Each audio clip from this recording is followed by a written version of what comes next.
ராமதாஸை ஒருமையில் பேசிய அமைச்சர் பொன்முடியை கலைஞர் கருணாநிதி கண்டித்ததாக பாமக தலைவர் அன்புமணி தெரிவித்துள்ளார். கலைஞர் பொன்முடியை கூப்பிட்டு செருப்பால உன் அடிப்ப அறிவில்லையாடா உனக்கு? எனக்கு ஞாபகம் இருக்கு. நான் திண்டிவனத்தில் அப்ப படிச்சுட்டு இருந்தேன். அப்போ ஒரு எலெக்ஷன் வந்தது. அந்த எலெக்ஷன்ல அங்க அண்ணல் அம்பேத்கர் சிலைக்கு திடீர்னு ராத்திரில ஒருத்தன் எவனோ செருப்பு மாலை போட்ட உடனே அங்க ஒரே பரபரப்பு. அடிச்சுக்கிறாங்க, ரெண்டு சமுதாயம் அடிச்சுக்கிச்சு, ராத்திரில இருந்து அடிச்சுக்கிச்சு, கலவரம், அங்க பிரச்சனை, இங்க எதுக்கு தேர்தல் நேரத்தில். உடனே யார பிடிச்சாங்கன்னு பார்த்தா எப்போ ஏதோ அந்த செருப்பு மாலை போடணும் பிடிச்சிட்டாங்க. பிடிச்ச பார்த்தா அந்த செருப்பு மாலை போடுறோன்னு அமிச்சது யார் தெரியுமா? நம்ம ஒரு ஏஜி சம்ப சொன்ன ஒரு குடிகாரங்க சுத்திட்டு இருக்காப்ல. நம்ம ஐயா ஒருமையில பேசிட்டு இருக்காங்க பொன்முடி. இது உடனே ஆனா கலைஞருக்கு தெரிஞ்சது.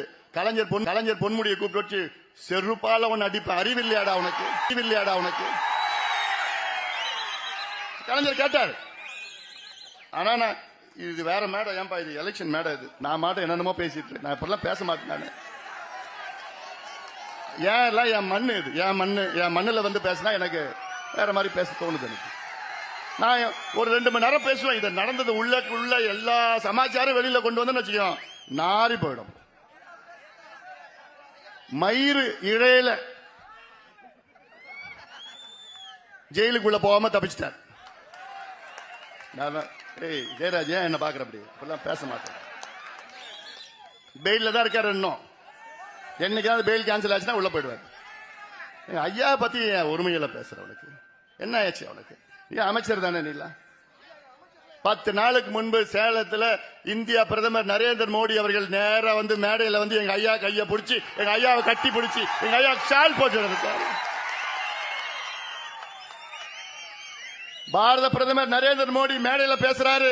தேசிய ஜனநாயக கூட்டணி இந்தியாவிலே மூத்த தலைவர் மருத்துவர் ஐயா என்று பேசுகிறார்கள். ஐயாவுடைய அனுபவம், அன்புமணி ராமதாசுடைய திறமை தமிழ்நாட்டுக்கு இந்தியாவுக்கு தேவை என்று பிரதமர் அவர்கள் பேசுகிறார்கள். நீ தேர்தல் பிரச்சாரம் தள்ளாடிட்டு நீ ஐயா ஒருமையில பேசிட்டு இருக்க. என்ன நடக்குது? எனக்கு தெரியாதம்மா என்ன பண்ணிட்டு இருக்கேன்னு சொல்லிட்டு